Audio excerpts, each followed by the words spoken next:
जय हिंद प्यारे मित्रों, स्वागत है आपके अपने यूट्यूब चैनल गॉड लाइफ पाठशाला में। आज ट्रेंड एनालिसिस सीरीज का यह एपीयू का पहला वीडियो है और इसके साथ यूपीपीसीएस द्वारा एपीयू का एग्जाम जो अभी हाल ही में कराया गया था, 22 मार्च 2025 को कराया गया था, ये उसका डिटेल्ड एनालिसिस होगा। मैं जैसे कि मैंने आपसे पहले वादा किया था कि आपसे वादा करता हूँ कि ऐसा detailed analysis, deep analysis video आपने कहीं नहीं देखा होगा। वीडियो लंबा होगा, धैर्य बनाए रखना। मैं आपसे वादा करता हूँ कि ऐसा एनालिसिस आपने कहीं नहीं देखा होगा और अंत तक रुकोगे तो आप देखोगे कि आपके दिमाग के तार खुल चुके हैं और कैसे डीप एनालिसिस कर सकते हैं। और अन्य एग्जामों में जो आने वाले यूपीपीसीएस द्वारा जो दिसंबर में एग्जाम होगा, उसमें आपसे डायरेक्ट इनडायरेक्ट क्वेश्चन सीधे सीधे लड़ेंगे। इसके साथ साथ हम मैगजीन को भी कवर कराएंगे, जुलाई से स्टार्ट हो जाएगी, हो सकता है तो जून की भी मैगजीन करा दें, ठीक है। और पीवाईक्यू एनालिसिस सीरीज का वीडियो भी जल्द ही अपलोड कराई जाएगी।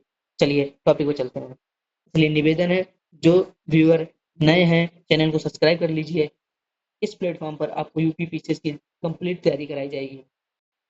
तो 2025 में हुआ था, 2025 का एग्जाम था, तो 22 मार्च 2026 को कंडक्ट कराया गया था। इसमें क्या है, इसमें टोटल 150 प्रश्न है जो 1 से लेकर 50 तक है। सामान्य ज्ञान को मैं उसको कवर करूंगा, विधि के भी हैं और इसको भी मैं आपको दिखा दूंगा। तो ये ऑफिशियल आंसर की के साथ लोग बताएंगे, आपको याद रखिए यो आयोग ने ऑफिशियल आंसर की है, उसी के साथ मैं आपको डिटेल एनालिसिस करूंगा। चलिए टॉपिक चलते हैं।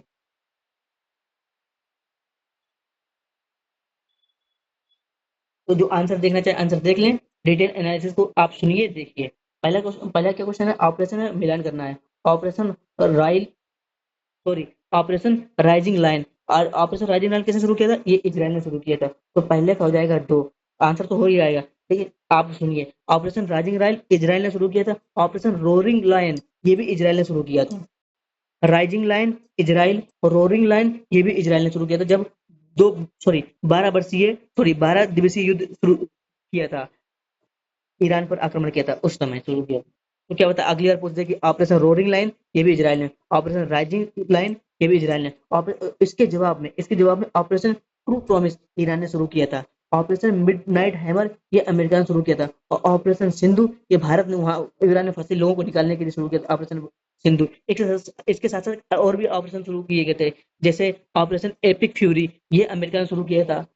ऑपरेशन फ्रीडम ये भी अमेरिका ने शुरू किया था। ऑपरेशन फ्रीडम जो ईरान हॉर्मुज संधि है, हॉर्मुज संधि से जहाजों को निकालने के लिए ऑपरेशन फ्रीडम। और ऑपरेशन एपिक फ्यूरी वहाँ ईरान पर हमला करने के लिए शुरू किया था। और ऑपरेशन शील्ड जुडा ये भी पूछ सकता है, तो ऑपरेशन शील्ड जुडा ये अमेरिका और इजराइल ने संयुक्त अभियान किया था, किस पर, ईरान पर। तो ऑपरेशन शील्ड जुडा भी इनसे संबंधित है। फिर इसके जवाब में ईरान ने फिर ऑपरेशन ट्रू प्रॉमिस शुरू किया, ऑपरेशन ट्रू प्रॉमिस 4, ये थर्ड है, वो 4 शुरू किया था।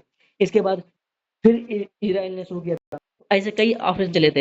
हाँ, एक बार और नोट कीजिए, ऑपरेशन सीवियर, ये देखिए ये पूछा जाता है। Operation severe, operation severe punishment में सजा, punishment punishment operation severe punishment ये ईरान ने शुरू किया था, किस पर, इजराइल पर हमले नहीं करने के लिए। तो ऑपरेशन ट्रू प्रॉमिस ईरान का और ऑपरेशन सीवियर पनिशमेंट ईरान का, बाकी सब इजराइल के और अमेरिका के। इसके साथ साथ भारत के भी कई ऑपरेशन चर्चा में रहे हैं, जैसे ऑपरेशन ब्रह्मा, आपको मालूम होगा ऑपरेशन ब्रह्मा। एक मिनट, ऑपरेशन ब्रह्मा जब म्यांमार में भूकंप आया था, उस समय ऑपरेशन ब्रह्मा। ऑपरेशन सर्वशक्ति जम्मू कश्मीर में आतंकियों के विरुद्ध चलाया गया था। और ऑपरेशन सागर बंधु जो अभी हाल ही में श्रीलंका में चक्रवात आया था, दितवा चक्रवात, इसके विरुद्ध चलाया था। ऑपरेशन मेघ राहत ये पूर्वोत्तर में बाढ़ से सुरक्षा के लिए। और इसकी ट्रिक बताया आपको, ऑपरेशन मेघ राहत। एक मिनट, ऑपरेशन मेघरात, मेघ से क्या होता है, वर्षा होती है, तो वर्षा कहाँ, पूर्वोत्तर क्षेत्र में ज्यादा बाढ़ आते हैं। तो याद रखिए, वर्षा यानी मेघरात, पूर्वोत्तर में बाढ़ के लिए ऑपरेशन मेघरात। इसके साथ साथ आपके सभी ऑपरेशन क्लियर हो चुके हैं, आई होप। मैं एक बार फिर से रिपीट कर दे रहा हूँ, आप सुनिए, ध्यान से सुनिए। Operation epic fury, operation project freedom America ने शुरू किया था। ऑपरेशन ट्रू प्रॉमिस और ऑपरेशन सीवियर पनिशमेंट ईरान ने शुरू किया था। ऑपरेशन जिसमें लाइन लगाओ वो इजराइल का है। तो operation roaring line, operation rising line दोनों इजराइल ने शुरू किए थे। ऑपरेशन शील्ड जुड़ा में जुड़ के तो अमेरिका और इजराइल ने मिलकर किया था। तो जुड़ा में जुड़ के ऐसे याद कर लो। अब अगला देखते हैं। अगला क्वेश्चन क्या है, अगला क्वेश्चन क्या पूछा था, पहला पूछा था अलाउद्दीन खिलजी के आक्रमण के समय देवगिरी के शासक क्या था, तो मतलब कौन था। तो रामचंद्र आपको मालूम होगा, लेकिन हम इसलिए डिटेल एनालिसिस करेंगे क्या पता अलाउद्दीन खिलजी से दूसरा क्वेश्चन आ जाए, कोई और क्वेश्चन आ जाए। तो सबसे पहले देखते हैं अलाउद्दीन खिलजी का शासन क्या क्या रहा। आपने आपको मालूम होगा अलाउद्दीन खिलजी खिलजी वंश का था, और खिलजी वंश ने सबसे कम समय तक तो सल्तनत काल में सल्तनत एक मिनट लिख दे रहा हूँ।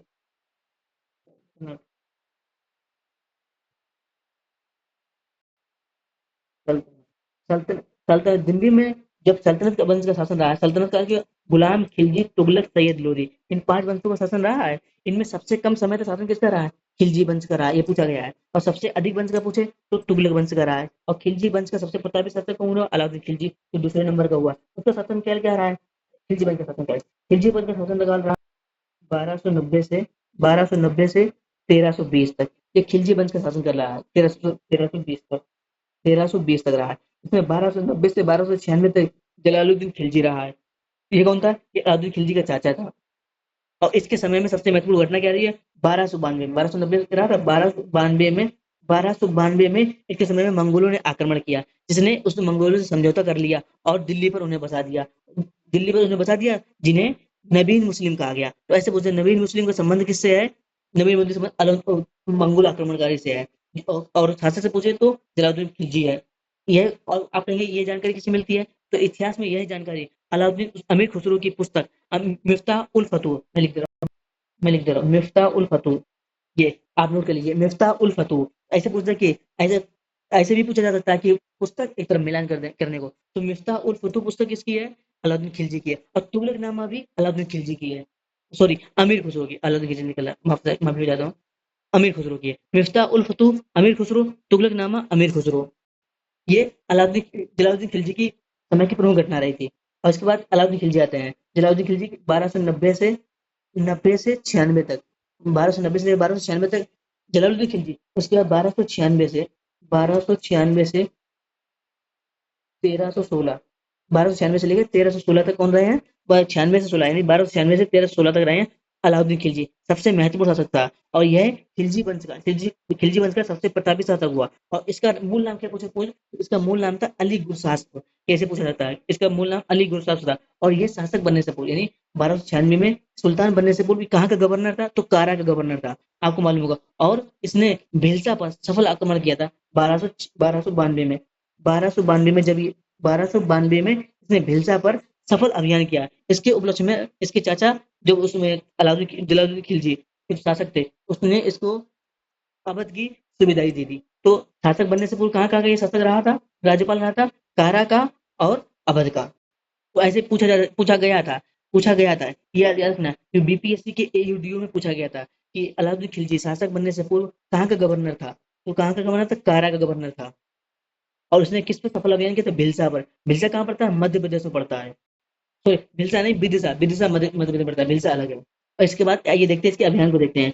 1296 में तो ये बन गया, 1296 में मैं पूरा नहीं सिर्फ लिखूंगा, स्टार्ट कर लिखूंगा। 1296 से 1316 तक रहा था। अब इसमें इसके महत्वपूर्ण अभियान क्या क्या थे? पहले महत्वपूर्ण अभियान सुन लीजिए। सबसे पहला अभियान पूछे, सबसे पहला अभियान था 1299, 1296 के बाद 1299 में, 1299 में गुजरात का अभियान था। इस समय गुजरात का शासक कर्ण था। वो भागने लगा अपने परिवार के साथ, उसे पकड़ लिया गया। उसे पकड़ लिया गया तो उसने अपनी बेटी का विवाह अलाउद्दीन खिलजी ने अपने पुत्र खिजर खां के नाम पर, खिजर खां के साथ किया। और ये वही खिजर खां है जिसके नाम पर चित्तौड़गढ़ का नाम खिजराबाद रखा गया था, याद होगा, जब चित्तौड़गढ़ अभियान किया था अलाउद्दीन खिलजी ने 1313 में। समझ गए हो? 1299 में सबसे पहला अभियान गुजरात अभियान था। और हाँ, 1299 के गुजरात अभियान में ही अलाउद्दीन खिलजी ने मलिक काफूर को खरीदा था बाजार से। और कितने में खरीदा था? तो 1000 दिनार में खरीदा था। इस कारण से मलिक काफूर को हजार दिनारी भी कहते हैं। ये क्या था? ये थर्ड जेंडर था। और मलिक बाद में मलिक काफूर इतना विश्वसनीय बन गया, और उसने अलाउद्दीन खिलजी के दक्षिण अभियानों का नेतृत्व किया। अब दक्षिण अभियान कितने रहे? अब बात उठी है दक्षिण अभियान की, तो भाई ये भी सुन लीजिए। दक्षिण अभियान रहे अलाउद्दीन खिलजी के 4 अभियान रहे हैं। अब कैसे आप बताएंगे? सबसे पहले क्रम से लगाओ, ये पूछा जा सकता है। सबसे पहले क्या था? देवगिरी पर अगवा, फिर वारंगल पर, फिर द्वार समुद्र पर, फिर मदुरै पर। तो मैं आपको टिक बता रहा हूँ क्या करने की। देवगिरी, डीवीडी, डीवीडी मोबाइल, या रख लो, ऐसे कर लो, डीवीडी डीवीडी आती है। तो सबसे पहले क्या है? देवगिरी। देवगिरी का शासक कौन था? रामचंद्र था। और फिर तो वारंगल का शासक कौन था? तो काकतीय शासक प्रताप रुद्र था। फिर डीवीडी, फिर द्वार समुद्र था। द्वार समुद्र का शासक कौन था? बल्लाल तृतीय था, नोट कीजिए आप। और फिर मदुरै, मदुरै में कौन था? आपको पता सुंदर पांडे थे, पांड्य शासक था। और हाँ, अगर इनका अगर ए टाइम पूछे तो सबसे पहले ना 1306-7 में ये रहा, 1306-7 में ये रहा, फिर 1308 में ये रहा, फिर इसके बाद 1311 में ये रहा, फिर 1311, सॉरी 1311 में मदुरै रहा था, फिर 1310 में रहा था, 1310 में आप कर लीजिए। तो 1306-7, 8, 10, 11 आपको क्रम से याद कीजिए, ठीक है। डीबीडीएम, डीबीडीएम देवगिरी, वारंगल, द्वार समुद्र, मदुरै, क्रम से पूछे। और शासक पूछे तो शासक देवगिरी का था रामचंद्र, वारंगल का था प्रताप रुद्रदेव, द्वार समुद्र का बल्लाल तृतीय, और मदुरै के पांड्य थे सुंदर पांडु। और इन अभियानों को नेतृत्व जैसे मैंने आपको बताया मलिक काफूर ने किया था, इसे 1000 दिनार में खरीदा था। तो ये दक्षिण के अभियान हो गए हैं। ये पूछा जाता है क्रम से पूछे तो आपने देखिए 3, 13, 6, 8, 10, 11 क्रम से डीबीडीएम क्रम से। ये तो दक्षिण अभियान की बात होगी। अब उत्तर अभियान की बात कर रहे थे हम लोग, इस पे आइए उत्तर अभियान पे। तो उत्तर 1399, सॉरी 1299 पे गुजरात पे किया था, गुजरात पे जब क्या नाम है उसको मलिक काफूर को खरीदा था। उसके बाद 1299, 1301 में, 1301 में रणथंभौर पर आक्रमण किया था, रणथंभौर पर, सॉरी। उस समय कौन था? उस समय हमीर जो शासक था, तो रणथंभौर का हमीर। तो रणथंभौर में लास्ट में रा निकल रहा है, हमीर में लास्ट में रा निकल रहा है, ऐसे आप याद कर लीजिए मिला के। तो रणथंभौर का शासक कौन था? हमीर 1301 में। फिर 1303 में चित्तौड़ पर आक्रमण किया था, 1303 में, 1303 में चित्तौड़ पर आक्रमण किया था। हाँ वही चित्तौड़ जिसका नाम खिजराबाद रखा था अपने पुत्र के नाम पर। इस समय अगर पूछे इस समय शासक कौन था चित्तौड़ का, तो रतन सिंह था, राणा रतन सिंह था। वही रतन सिंह जिसमें पद्मावत कहानी आपको याद होगी, तो भाई हाँ ये वही वाली रतन सिंह आ गया। ठीक है। तो पोस्टमार्टम अच्छे से हुआ।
मलिक काफूर भी बता दिए, रतन सिंह बता दिए, प्रताप रुद्र बता दिए और रामचंद्र बता दिए। और इसमें क्वेश्चन क्या पूछा गया था अगर आपको याद होगा, क्या पूछा? देवगिरी। सबसे पहले डीबीडी में सबसे पहले यही था, तो देवगिरी रामचंद्र थे। अब अगर क्या होता, देवगिरी ना पूछ के वी वारंगल पूछ दे, फिर डी द्वार समुद्र पूछ दे, डीबीडी हो गया, एम फॉर मदुरै पूछ दे, तो फिर अब अगर आपको मालूम है तो आगे कर लेंगे आप। अगला क्वेश्चन क्या है? अगला क्वेश्चन तो इसमें पूछा गया, आइजैक नादिर ने 2025 विश्व एथलेटिक चैंपियनशिप की पुरुषों की 1500 मीटर की दौड़ में स्वर्ण पदक जीता था, किसे हराकर? ये पूछा है। इसका अब तो नहीं पूछेगा, लेकिन हाँ ये पूछा जाता है कि एथलेटिक्स का क्वेश्चन चल रहा है तो आपको मालूम होगा अभी फिलहाल हाल फिलहाल में कॉमनवेल्थ गेम, सॉरी राष्ट्रमंडल खेल, राष्ट्रमंडल खेल जिसे कॉमनवेल्थ गेम भी कहते हैं, राष्ट्रमंडल खेल चल रहा है। कहाँ पर चल रहा है? ग्लासगो में चल रहा है, ग्लासगो में चल रहा है। ग्लासगो कहाँ पड़ता है? इंग्लैंड में पड़ता है। और इसमें अभी हाल ही में, अभी मैं रिसेंट की न्यूज बता रहा हूँ आपको, मीराबाई चानू ने स्वर्ण पदक जीता वेट लिफ्टिंग में, और स्क्वैश में अनाहत सिंह ने स्वर्ण जीता। तो ये अब वर्तमान का अपडेट है। तो अब आपको ये कहने तात्पर्य है कि राष्ट्रमंडल खेल से क्वेश्चन पुट अप होगा, तो आप नोट कर लीजिए कहाँ हो रहा है? ग्लासगो में हो रहा है। और आप हमें कमेंट बॉक्स में ये बताएंगे, ये क्वेश्चन है आपका, कि भारत किस वर्ष राष्ट्रमंडल खेलों की मेजबानी करेगा और किस वर्ष की थी, दोनों बताएंगे, कब की थी और आगे कब करेगा। अगला क्वेश्चन क्या है? सॉरी, कौन सा प्रदेश आदिवासी ओरिजिनल ओरिजिनल आदिवासी नाम क्या है? हाँ, वो भी, सॉरी इंग्लिश देखते हैं। अब ओरिजिनल अबोरिजिनल अबोरिजिनल ट्राइब का, का मूल संख्या कहाँ पर है, मतलब ये कहने का तात्पर्य है कि किस क्षेत्र की एंडेमिक प्रजाति है, ये कहाँ पाई जाती है, इसे कहने का तात्पर्य ये है। जो एबोरिजिनल है, एबोरिजिनल जो ट्राइब है, ये कहाँ पाई जाती है? तो आपको मालूम होगा, अफ्रीका, ऑस्ट्रेलिया पाई जाती है। ऑस्ट्रेलिया के साथ साथ ऑस्ट्रेलिया, आपने अगर ऑस्ट्रेलिया का मैप देखा हो, मैंने मैप करा चुका हूँ ऑस्ट्रेलिया का। ऑस्ट्रेलिया का मैप कुछ ऐसा है, यहाँ पर न्यूजीलैंड है, तो न्यूजीलैंड की मूल प्रजाति कौन सी है, मूल जनजाति पूछे तो माओरी है, जिनमें हाका डांस बहुत प्रसिद्ध है, माओरी। ये बहुत पूछा जाता है, माओरी किसकी जनजाति है, तो न्यूजीलैंड की है, और उसका हाका डांस बहुत फेमस है, हाका हाका नृत्य। अब इसके साथ साथ देखो बात उठी है, मैंने कहा आपको डिटेल एनालिसिस करेंगे, तो ये अमेरिका, अफ्रीका, ये अमेरिका, इन सभी के देखते हैं कि कहाँ की जैसे रेड इंडियन कहाँ की है, तो अमेरिका की वो जो मूल जाति है। ऐसे देख लेते हैं, पहले मैप बना के देखते हैं, सबसे पहले आपको मैप बनाते हैं, अफ्रीका का मैप बनाते हैं, उससे समझाएंगे अफ्रीका का मैप कुछ इस प्रकार से है। अफ्रीका का मैप, एक मिनट, अफ्रीका का मैप कुछ इस प्रकार से ऐसे करके है, अफ्रीका का मैप ऐसे करके। तो सबसे पहले देखते हैं दक्षिण में। दक्षिण में दक्षिण में है क्या? कालाहारी मरुस्थल। तो कालाहारी मरुस्थल अफ्रीका महाद्वीप के दक्षिण में है कालाहारी मरुस्थल, जहाँ की प्रमुख जनजाति ब्रुसमैन, ब्रुसमैन ब्रुसमैन जनजाति, इसे बोलते हैं सान। ब्रुसमैन ना बोले तो सान दे देगा। तो ब्रुसमैन जनजाति या कालाहारी या सान जनजाति कहाँ पर है? कालाहारी मरुस्थल और दक्षिण अफ्रीका है, अफ्रीका के दक्षिणी भाग में। इसके साथ साथ ब्रुसमैन तो हो गई, कालाहारी मरुस्थल में क्या था? खोई खोई खोई खोई खोई जनजाति, और इसका हिम्बा, हिम्बा, तो हिम्बा, हिम्बा जनजाति, खोई खोई जनजाति और कालाहारी मरुस्थल की ब्रुसमैन जनजाति, ये कहाँ है? अफ्रीका के दक्षिण में पाई जाती है। तो ऐसे पूछा कालाहारी मरुस्थल कहाँ पर है, तो अफ्रीका के दक्षिण में है। ठीक है, तो ये तीन जनजाति हो गई दक्षिण की, कालाहारी मरुस्थल की, ब्रुसमैन या सान जनजाति, खोई खोई जनजाति, हिम्बा जनजाति। आप कलर चेंज करते हैं, किलोमीटर के फिर से बनाते हैं जल्दी से करके, साउथ का हो चुके थे ये। तो अभी आगे देखते हैं पश्चिम के, अफ्रीका महाद्वीप के पश्चिम में कौन सी जनजाति पाई जाती है? तो पश्चिम में दो प्रमुख जनजाति पाई जाती है पश्चिम में। एक है इग्बो, इग्बो इग्बो जनजाति, और हाउसा जनजाति, हाउसा, हाउसा, हाउसा जनजाति और इग्बो जनजाति पश्चिम में पाई जाती है। तो याद करने ट्रिक है, पश्चिम मीन्स पीछे और हाउस मीन्स घर के पीछे, तो हाउस है हाउसा घर के पीछे, तो ऐसे याद कर लो आप। ठीक है। और इसके बाद कहाँ, हाँ, इसके बाद मध्य में आते हैं, मध्य में, अब मध्य की बारी है। तो मध्य में कौन कौन सी जनजाति पाई जाती है? तो मध्य में पाई जाती है बटवा, बटवा, बटवा, बांगपा, बांगपा, बटवा, बांगपा और एम्बूटी, एम्बूटी, एम्बूटी में लिख रहा हूँ, एम्बूटी। तो याद किए, तो बटवा, बांगपा, या कहीं कहीं कहीं आपको बंगा लिखा मिलेगा, बंगा या बांगपा, बंगा या बांगपा, तो बटवा बा बा याद रखो, बटवा, बंगा और एम्बूटी, ये कहाँ पर है? ये जनजाति अफ्रीका महाद्वीप की है। अब याद रखना, इतना याद रख लिया। ठीक है, और इसका कहाँ पे बचा? कहाँ कहाँ का हो गया था? साउथ के हो गए थे, और पश्चिम का हो गए थे, अब मध्य का भी हो गए थे, अब बचे हैं पूरब का। पूरब का है, पूरब का कहाँ कहाँ पाई जाती है? यहाँ पे मसाई जनजाति पाई जाती है, मसाई बहुत इंपॉर्टेंट है। मसाई जनजाति ये केन्या में पाई जाती है। मसाई जनजाति, हदजा, हदजा, हदजा जनजाति, हदजा जनजाति, मसाई जनजाति और संभरू जनजाति, ये संभरू, संभरू जनजाति, संभरू, ये कहाँ पर है? ये पूर्वी अफ्रीका में पाई जाती है। तो आपको अब याद क्यों हो गया होगा?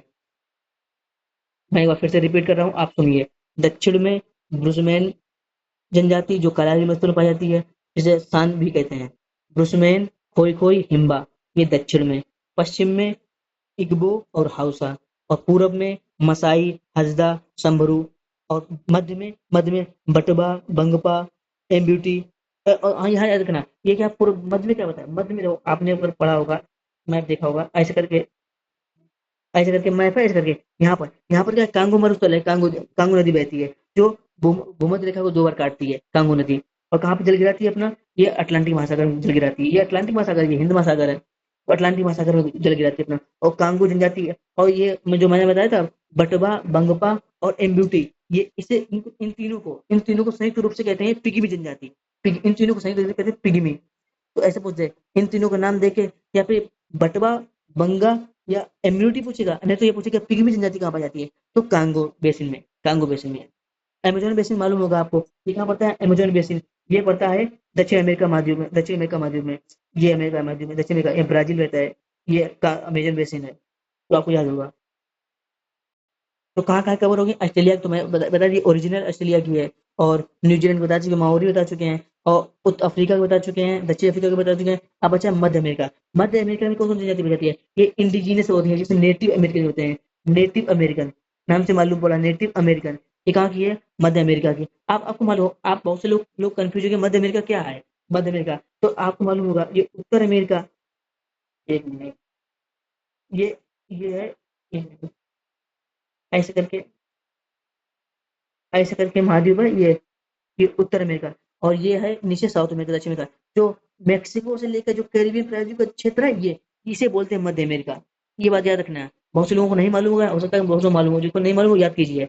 जो मेक्सिको से लेकर जो कैरिबियन द्वीप समूह का क्षेत्र है, इसे बोलते हैं मध्य अमेरिका। समझे? जो उत्तर अमेरिका और दक्षिण अमेरिका के मध्य में पड़ता है। ठीक है? तो मध्य अमेरिका की जनजाति कौन कौन सी आपको बताइए? नेटिव अमेरिकन है, या इंडिजीनियस बोलते हैं, इंडिजीनियस, इंडी इंडिजीनियस, जीनियस, ठीक, इंडिजीनियस। आप अगर बोला तो लिख लीजिए, इंडिजीनियस।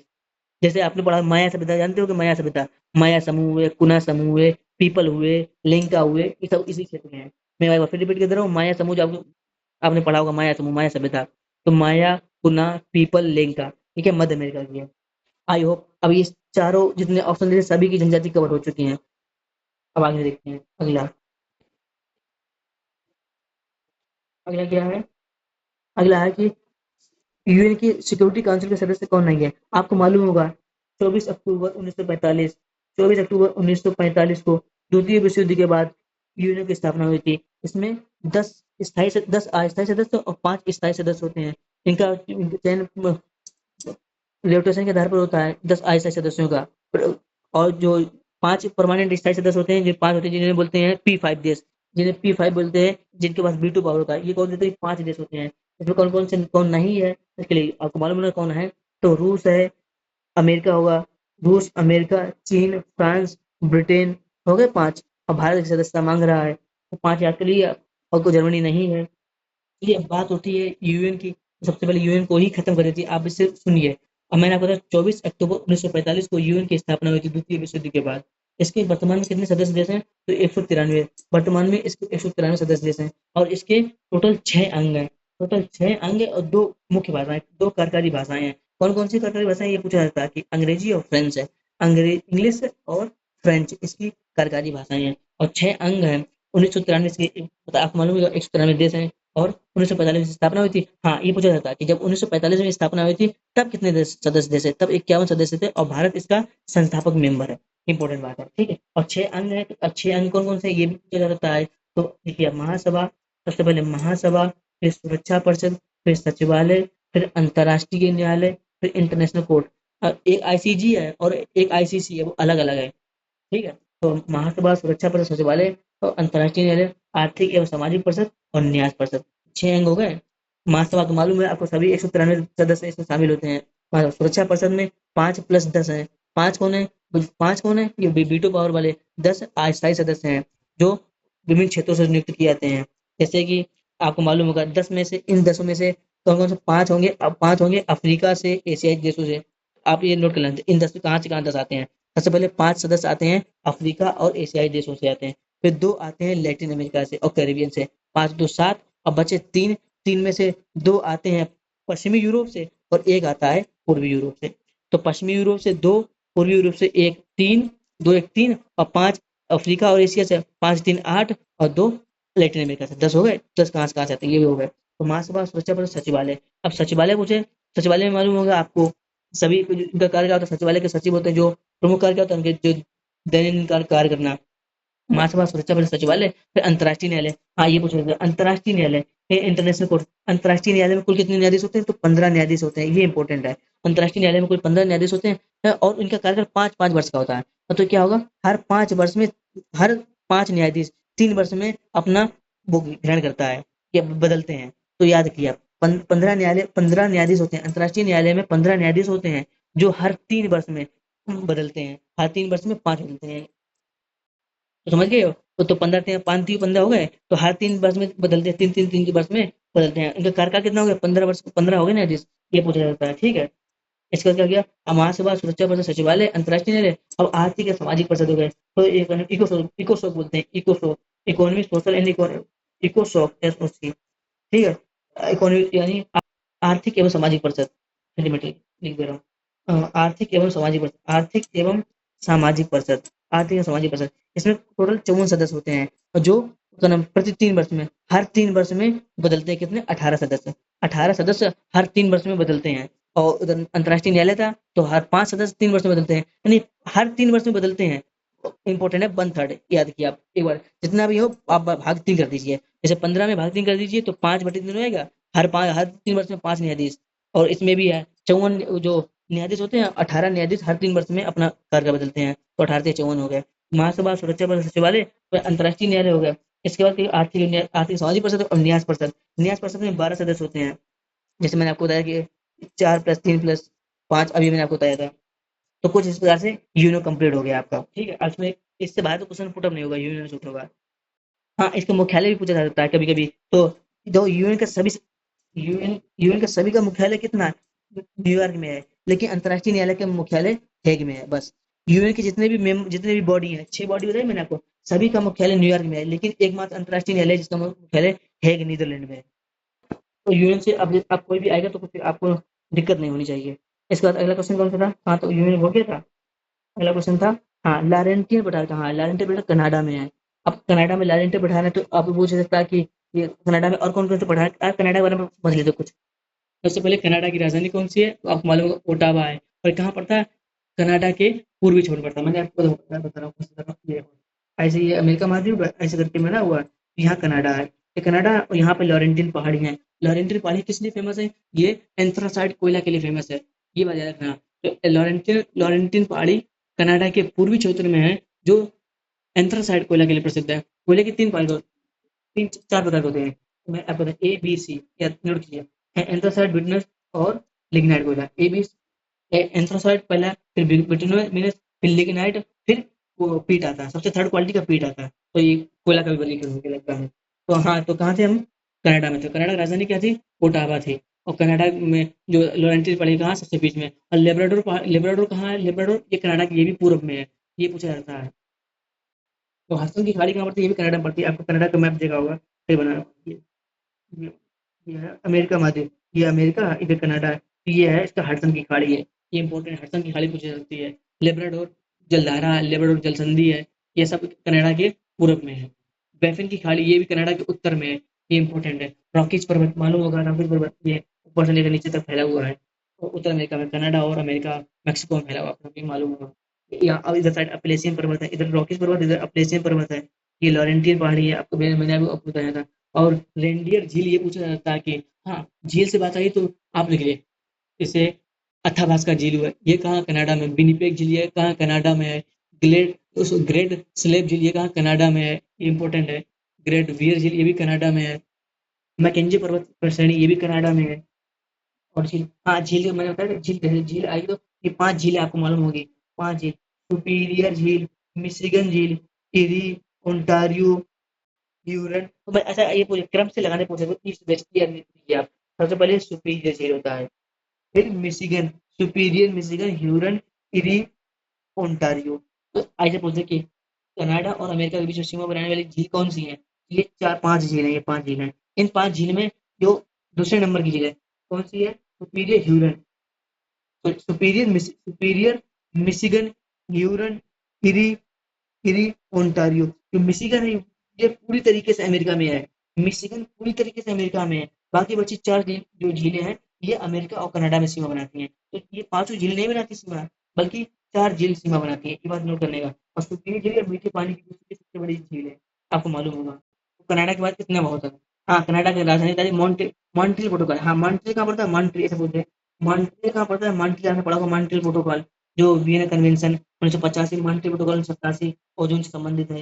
याद होगा, कनाडा का ही शहर है मॉन्ट्रियल। ठीक है, अब बात उठी है तो आप देखिए कनाडा के पठार देख लिए, तो अब लग्गा में देख लेते हैं कि ऑस्ट्रेलिया के पठार देख लेते हैं। ऑस्ट्रेलिया के पठार कौन से हैं? जैसे मैंने आपको पिछली वीडियो में भी बताया था ऑस्ट्रेलिया पठार कि मरली पठार, ग्रेट सैंडे मरुस्थल ऑस्ट्रेलिया में है, गिब्सन मरुस्थल ऑस्ट्रेलिया में है, ग्रेट विक्टोरिया मरुस्थल। ये आप विक्टोरिया समझकर इंग्लैंड नहीं कर देना, गलत हो जाएगा। ग्रेट विक्टोरिया मरुस्थल भी ऑस्ट्रेलिया में है। ग्रेट सैंडी मरुस्थल, ग्रेट विक्टोरिया मरुस्थल और गिब्सन मरुस्थल ओजार्क पठार हुए। सॉरी, ओजार्क पठार नहीं, किम्बरली पठार। ओजार्क पठार तो अमेरिका में पड़ जाएगा। सारे मरुस्थल हो गए हैं। सेल्विंग पहाड़ी सबसे पहले बताया था मैंने आपको, सेल्विंग पहाड़ी ऑस्ट्रेलिया में। और सेल्वास घास के मैदान वो ब्राजील में बताए थे। पिछला वीडियो आपने देखा होगा, आपको याद होगा।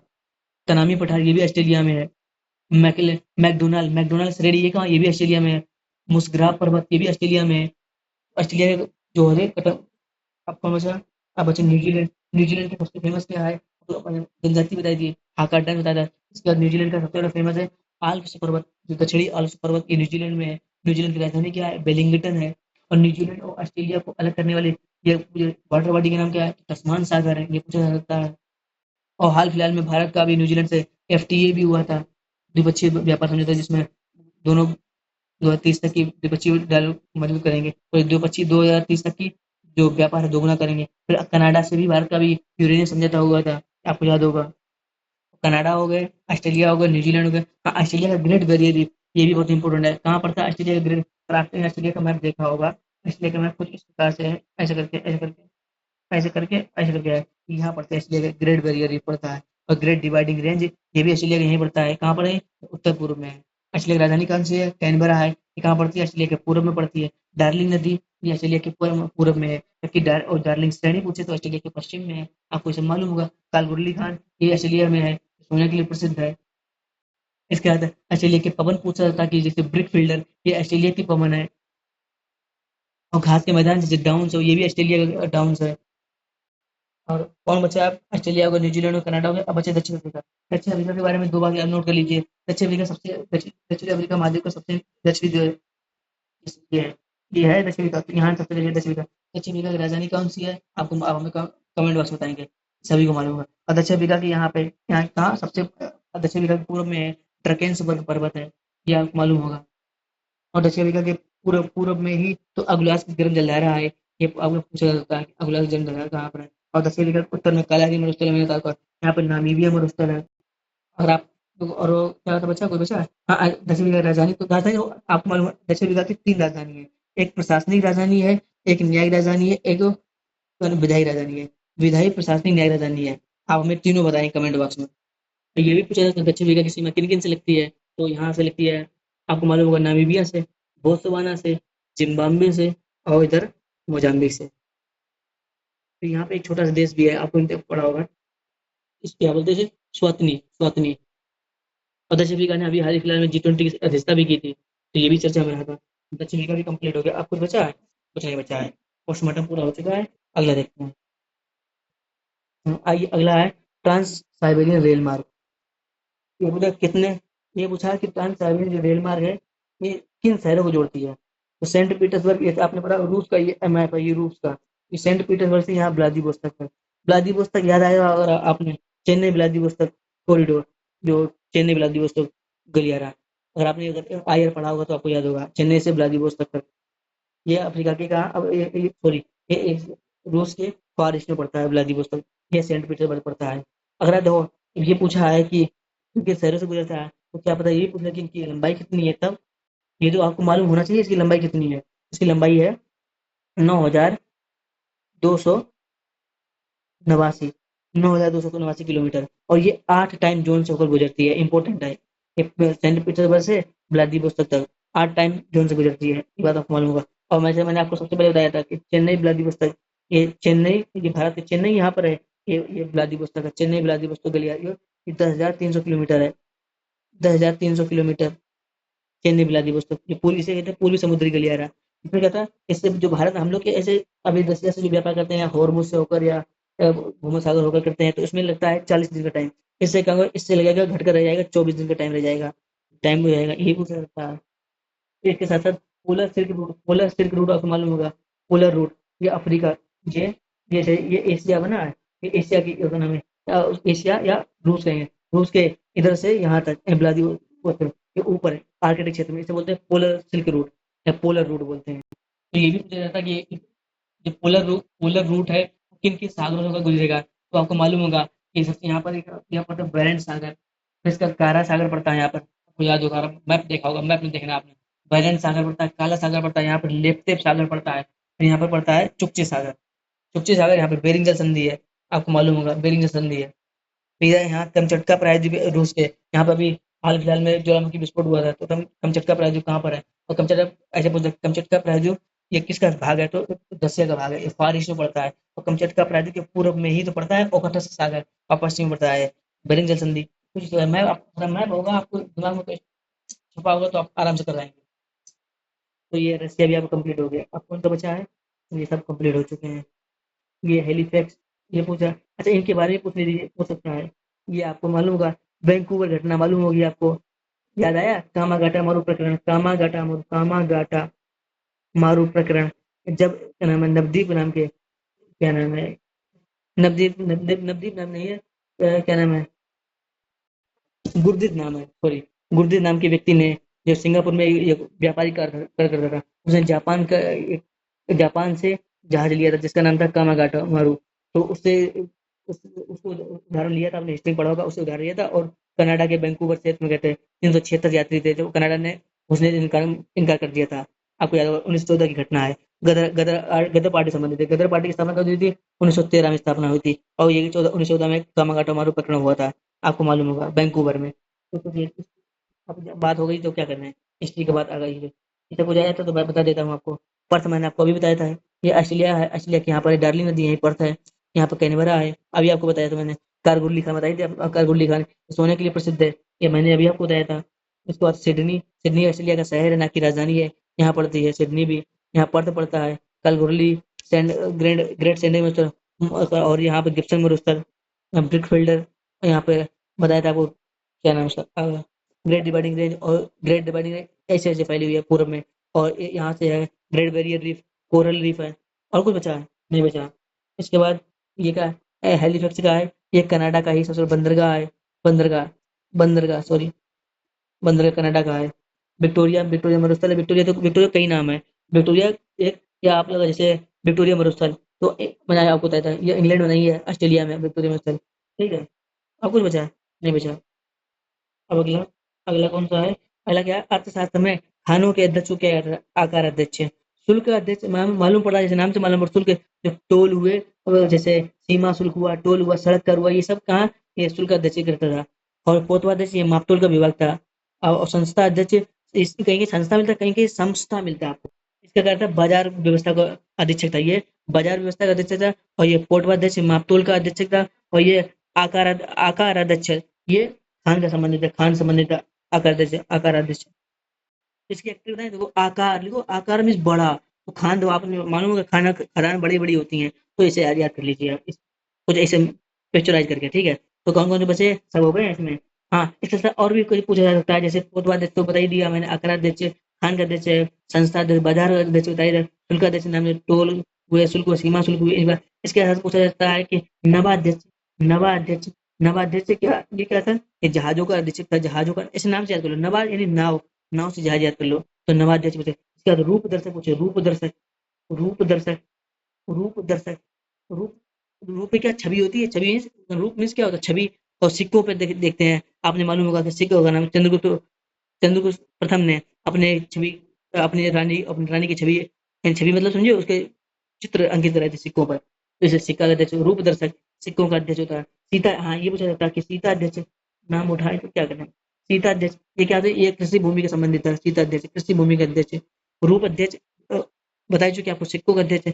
और सीता अध्यक्ष कृषि के अध्यक्ष। हाँ एग्रोनोमोई पूछे, अब बात उठी है तो एग्रोनोमोई, एग्रो एग्रोनोमोई एग्रोनोमोई तो सड़क निर्माण से संबंधित है। सड़क निर्माण का अध्यक्ष होता है। सड़क निर्माण अध्यक्ष एग्रोनोमोई। और क्या पूछते हैं, पन्याध्यक्ष पर्ण क्या होता है, पर्ण क्या होता है, ये क्या नाम है, वो होता था क्या नाम, व्यापार। तो पर्ण सिक्का होता था, सिक्के से क्या होता है, व्यापार। तो वाणिज्य अध्यक्ष होते थे, वाणिज्य अध्यक्ष को पन्याध्यक्ष।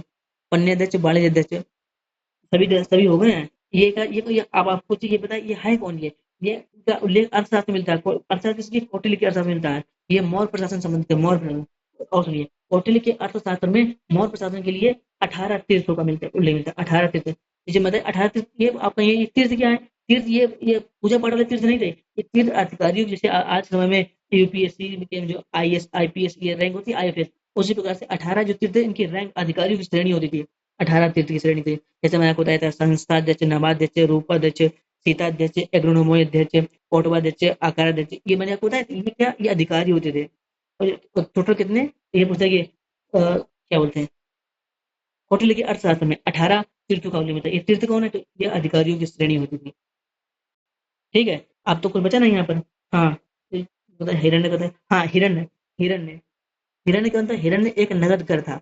ये नगर लिया जाने वाला कर था। हिरण्य क्या था, कर का प्रकार था, जो नगर लिया जाता था। और गुण पुरुष गुण पुरुष कौन थे, ये तपस्या और एकांत जीवन शैली का जीवन यापन करते थे। कहीं कहीं इनका उल्लेख गुप्तचर के रूप में भी मिलता है। तो आप देखना जो ऑप्शन हो उसकी आंसर करना।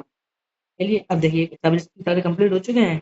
अगला देखते हैं। अर्थशास्त्र के क्षेत्र में प्रछन्न बेरोजगारी, सभी को मालूम, प्रछन्न बेरोजगारी कृषि के क्षेत्र में मिलती है, या चीनी उद्योग ने कृषि क्षेत्र में प्रछन्न बेरोजगारी मिलती है। होटल और व्यापार में आपको मौसमी बेरोजगारी मिलती है, आपको मालूम होगा। संरचनात्मक बेरोजगारी, संरचना के बदलने से। फिर इसके बाद तकनीकी बेरोजगारी, जब जैसे जैसे आप एआई के आने से, तो टेक्नोलॉजी के एडवांस जो जिनकी जॉब चली जाएगी, तो तकनीकी बेरोजगारी, संरचनात्मक बेरोजगारी। बेरोजगारी कई प्रकार होते हैं, मौसमी बेरोजगारी, प्रछन्न बेरोजगारी, घर्षणात्मक बेरोजगारी, ये कई प्रकार होते हैं बेरोजगारी के। चलिए ठीक है, अगला देखते हैं। अगला क्या है, ये पवन बताना है और ये इंपॉर्टेंट है। तो वो इसमें से मतलब कि कौन सा गलत बताना है। आपको मालूम है गलत चीज लिखा हुआ है। मिस्टर फ्रांस में मिलती है, सभी को मालूम होगा आपको।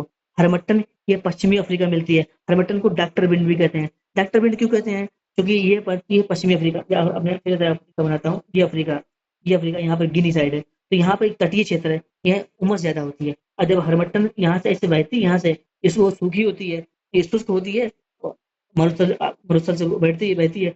इस क्षेत्र के लोगों को नमी से, वो जो नमी उमस से जो होने वाली बीमारी, उससे राहत दिलाती है। इस कारण से इसे डॉक्टर बिंड कहते हैं। ठीक है, तो क्या डॉक्टर बिंड मिस्टर बताइए आपको, फ्रांस में बहती है। फिर जोंडा अर्जेंटीना में, अर्जेंटीना को मैंने सबसे पहले कवर किया था, आपको पहले वीडियो देखना है, इसके बारे में सब बताया था मैंने। अर्जेंटीना, ये अर्जेंटीना, इसके ये अर्जेंटीना, ये फॉकलैंड है।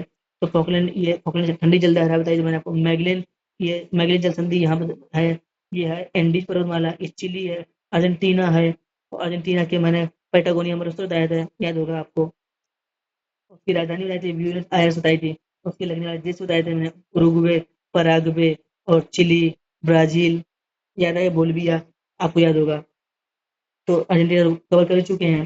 इसके बाद खमसिन, खमसिन उत्तर अमेरिका पूछे, या फिर मिस्र का है, उत्तर अफ्रीका का या मिस्र। खमसिन मिस्र में ये भी पूछा जाता है, खमसिन या उत्तर अफ्रीका ना देखे मिस्र दे, तो मिस्र में पाए थे खमसिन। हाँ, तो आपको मैं हाँ मिस्टर थोड़ी, मिस्टर बता ही चुके मैं आपको। मिस्टर बता ही चुका हूँ कि अफ्रीका का नाम है। फ्रांस में ना दे तो यह पूछा दक्षिणी अल्प्स। फ्रांस ना दे, ये बता किस प्रकार के पवन है, ये ठंडी पवन है, ये भी पूछा जाता है। ये ठंडी पवन है, मिस्टर ठंडी पवन है। ठंडी होती, शुष्क होती है, जो आल्प्स पर्वत से दक्षिण पूर्व की ओर बहती है। आल्प्स पर्वत से, और यहाँ पे दक्षिण बहती है, और दक्षिण फ्रांस में ये बहती है, दक्षिण फ्रांस में बहती है। और दक्षिण फ्रांस में बहती है, फिर रोन घाटी से ये भूमध्य सागर की ओर बहती है, भूमध्य सागर की ओर। तो याद होगा आपको। जोंडा बता ही चुका हूँ, जोंडा जोंडा बता ही चुका हूँ मैं। ये कहाँ पर है, ये शुष्क होती है यहाँ, जोंडा पवन। ये एंडी पर्वत बताया था मैंने आपको अभी, ये एंडी पर्वत होती है, एंडी पर्वत की पूर्व की ओर बहती है। पूर्व की ओर बहती है, एंडीज पर्वत से पूर्व ढलान की ओर बहती है। ये गर्म होती है, शुष्क होती है ये। हमसे बताइए मिस्र कहाँ पड़ता है? अफ्रीका में। अफ्रीका कहाँ पड़ता है? सारा में तो गर्म होगी। इसके बाद क्या हो गया? इसके बाद बोरा आपको पूछा जाता है। बोरा बोरा बोरा कैसी पवन होती है? ठंडी पवन होती है। तो आपको हम एक ट्रिक बताएं, तो सर्दियों में तो लोग जानवर बोरा ओढ़ते हैं, तो बोरा ठंडी पवन है। ठंडी पवन है, ये कहाँ पड़ती है? ये एल्प्स पर्वत। एक मिनट। एल्प्स पर्वत। एल्प्स पर्वत। एल्प्स कहें या दिनारिक एल्प कहें। दिनारिक। दिनारिक। दिनारिक एल्प्स। दिनारिक एल्प्स। ठीक है। और सिराको, हाँ ये इंपॉर्टेंट, बहुत इंपॉर्टेंट है। सिराको पवन कहाँ बैठती है? ये भी जैसे आपने अफ्रीका महाद्वीप की देखो, ये ऊपर है एरिया, यहाँ पे सिराको पवन। गर्म होती है और शुष्क होती है, क्योंकि सारा मरुस्थल है, गर्म होगा तो यहाँ से धूल उड़ती है, यहाँ से धूल उड़ती है और पीछे पड़ता है, ऊपर पड़ता है भूमध्य सागर। भूमध्य सागर को पार करके वहां से नमी ले लेती है। फिर इसके बाद अब जो दक्षिणी यूरोप में गिरती है, तो ये लाल लाल जो सैंड गिरती है, उसे लाल वर्षा भी कहते हैं दक्षिणी यूरोप में। तो कहाँ से बहती है, कहाँ तक बहती है? तो आपको मालूम होगा, ये ऐसे उत्तर की ओर बहती है। ठीक है, गर्म होती है। और ये हो गए? और कुछ बचा? कुछ नहीं बचा। हाँ, काल वैसाखी जो भारत में मिलती है, आपको मालूम होगा। और जैसे मैंगो सावर जिसे बोलते हैं, ये मैंगो सागर कर्नाटक में, कर्नाटक केरल के क्षेत्र में मैंगो सावर बोलते हैं इसे। ऑस्ट्रेलिया में तो मैंने अभी को आपको बताया था, ब्रिक फिल्डर। वही उसका, चलिए आगे देखते हैं। टाइम लगना है, लगने दीजिए। आपको मैं डिटेल एनालिसिस करूंगा, वीडियो लंबा होगा, होने दीजिए। अगर आपको पसंद आ रहा हो तो देखिए, तो आप जा सकते हैं, कोई बात नहीं। लेकिन आपको मैं आपसे विश्वास दिलाता हूँ कि इससे अगर आपने वीडियो पूरा देख लिया, तो आपको एग्जाम में क्वेश्चन जरूर मिलेंगे और आपको तब याद आएगी कि हाँ वीडियो देख लिया हो तो। आगे देखते हैं। यहाँ पर ये अम्ल है, ये बहुत पूछा जाता है कि कहाँ पे है। तो सिट्रिक अम्ल आपको मालूम होगा, वो जो खट्टा होता है खाद्य पदार्थों में, इसका यूज होता है सिट्रिक अम्ल का।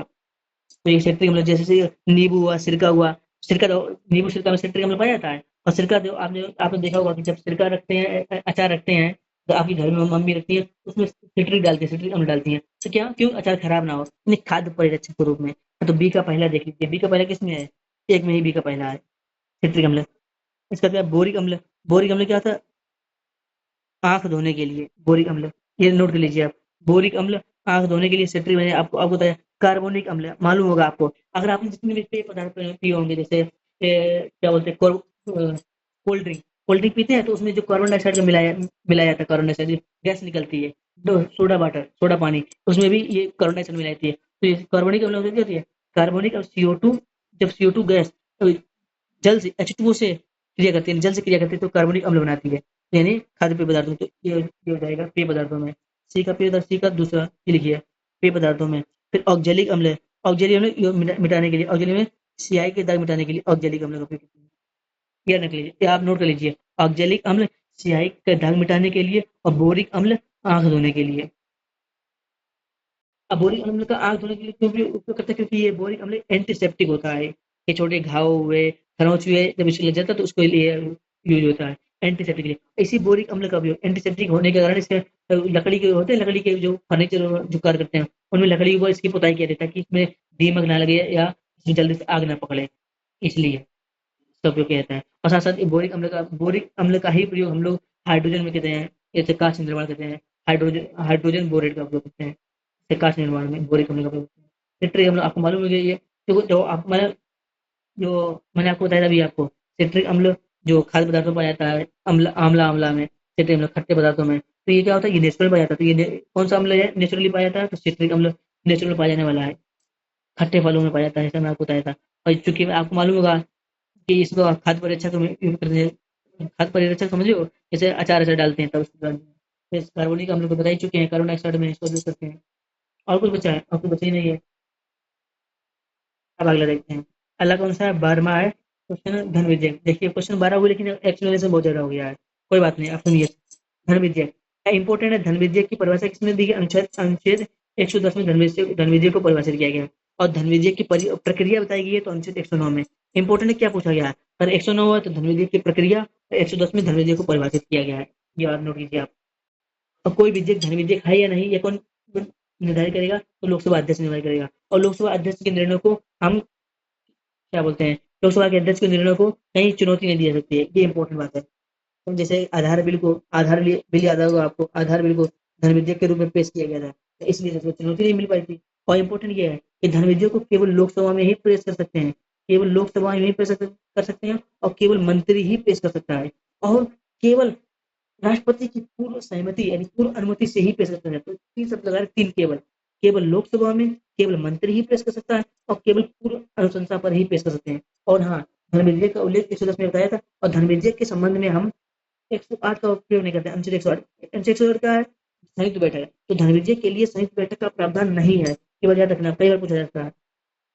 अब आप कहेंगे कि कौन सा कोई विधेयक धर्म विधेयक है या नहीं, कौन है नहीं? 110 में बताया गया था। 110 में 110 में ये बताया गया है कि 110 में 110 में ये बताया गया है कि जुर्माना, दंड, लाइसेंस, ये फीस लगाना, स्थानीय निकाय द्वारा कर लगाना, ये धन विधेयक नहीं है, ये बात याद रखना। जैसे जब कोई कर लगाना हो, उसका उत्पादन यानी समाप्त करना हो, तभी मामला धन विधेयक माना जाएगा। समझे हो? देखिए जैसे कोई दंड लगाना, फीस, लाइसेंस, शुल्क, सब स्थानीय निकाय द्वारा कर लगाना, ये धन विधेयक में नहीं आता, यह याद रखना। और हाँ, धन विधेयक में राष्ट्रपति वीटो का प्रयोग नहीं कर सकता, ये बात याद रखना। धन विधेयक में राष्ट्रपति वीटो का प्रयोग नहीं कर सकता। धन विधेयक के बारे में इतना समझ सफिशिएंट है। और कुछ है? हाँ, धन विधेयक में राज्यसभा की, ये पॉइंट है, धन विधेयक के संबंध में राज्यसभा की शक्ति एकदम शून्य होती है। इसमें कुछ नहीं, इसको ना इसे वो स्वीकार कर सकता, ना इसे वो अस्वीकार कर सकता है, और ना इसमें संशोधन की सिफारिश कर सकता है। पर लोकसभा माने ना माने उसकी मर्जी के ऊपर है। तो अस्वीकार तो कर नहीं सकता और 14 दिन तक इस पर रह सकता है, सिर्फ 14 दिन तक। और 14 दिन तक अगर नहीं कुछ कुछ स्टेप उठाया तो समझो वो पारित माना जाएगा। हाँ, ये बात और नोट करना आप कि अनुच्छेद 368, अनुच्छेद 368, अगर यदि अनुच्छेद 368 के तहत यदि संविधान संशोधन विधेयक में अनुच्छेद 368 के तहत यदि संविधान संशोधन विधेयक है और उसमें कोई कर और संचित निधि इनसे संबंधित कोई मामला है, तो वो धन विधेयक नहीं माना जाएगा। तो वो धन, अगर 368 संबंधित कोई मामला है तो उसमें भले ही उसमें कर लगाना हो या हटाना हो, तो उसमें धन विधेयक नहीं माना जाएगा, तो मामला 368 से जुड़ जाएगा, क्योंकि ये संविधान संशोधन विधेयक है ना। इसे कहीं भी पेश कर सकते हैं, चाहे लोकसभा में चाहे राज्यसभा में, और इसे सिंपल मेजोरिटी से नहीं, विशेष मेजोरिटी से पेश करना पड़ता है। ठीक है? तो धन विधेयक आप देखते हैं क्या है?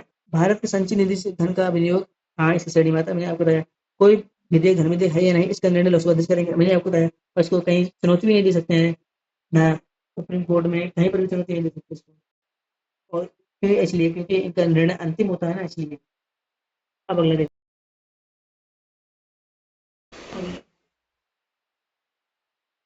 अगला क्या है? अगला 13 क्वेश्चन है, भारत के स्वतंत्रता संघर्ष में मोहम्मद अली जिन्ना को हिंदू मुस्लिम एकता की उपाधि किसने दी थी? इंपॉर्टेंट, बहुत इंपॉर्टेंट है।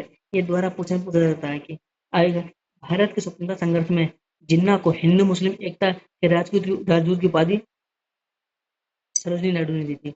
कब दी थी? ये संघर्ष की एक पूरा बात, वाकया क्या है, आप ही सुनिए सर। आप ये सुनेंगे तो आपको मालूम पड़ जाएगा हाँ क्या क्या बात थी।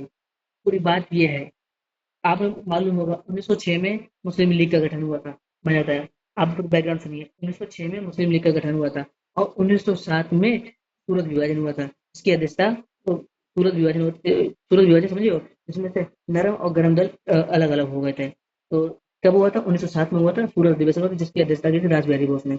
बात ये थी, कांग्रेस का विभाजन हो गया था 1907 में, और 1906 में जिन्ना मुस्लिम लीग का गठन हुआ था। उसी पृष्ठभूमि में हिंदू मुस्लिम अलग हो गए थे। 1905 बंगाल विभाजन हुआ था, याद होगा, 1905 बंगाल विभाजन हुआ था, 1906 में मुस्लिम लीग बना था और 1907 में कांग्रेस का विभाजन होता है और कांग्रेस का विभाजन हो गया था। नरम दल और गरम दल अलग अलग होता है।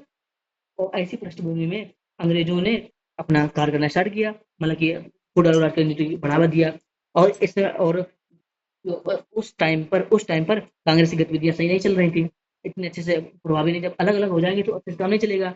तो ऐसी परिस्थिति में जिन्ना ने, मुस्लिम लीग की तरफ से जिन्ना ने, और इधर इधर क्या कांग्रेस की तरफ से कांग्रेस की तरफ से क्या बोलते, तिलक के अथक प्रयासों से, 1916 समय आया।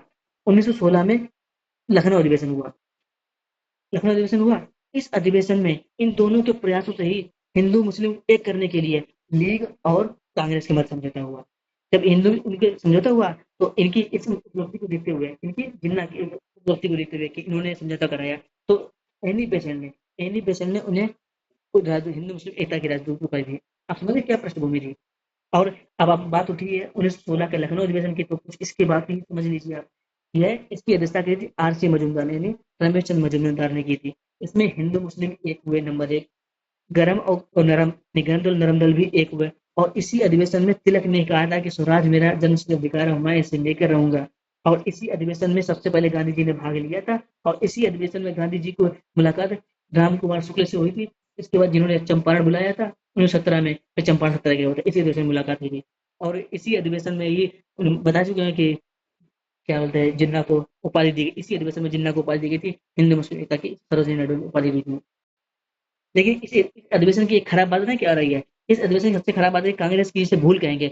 इसलिए हिंदी मुस्लिम लीग समझौता कराने के चक्कर में कांग्रेस ने 1916 के अधिवेशन में ही सबसे पहले मुस्लिम लीग की जो प्रथम मांग को स्वीकार कर लिया था। तो ऐसे पूछे कि कांग्रेस ने किस अधिवेशन में मुस्लिम लीग की प्रथम मांग को स्वीकार कर लिया था, तो 1916 के लखनऊ अधिवेशन में। और इसी का परिणाम हुआ आगे चलकर पाकिस्तान के रूप में देश विभाजन हुआ था।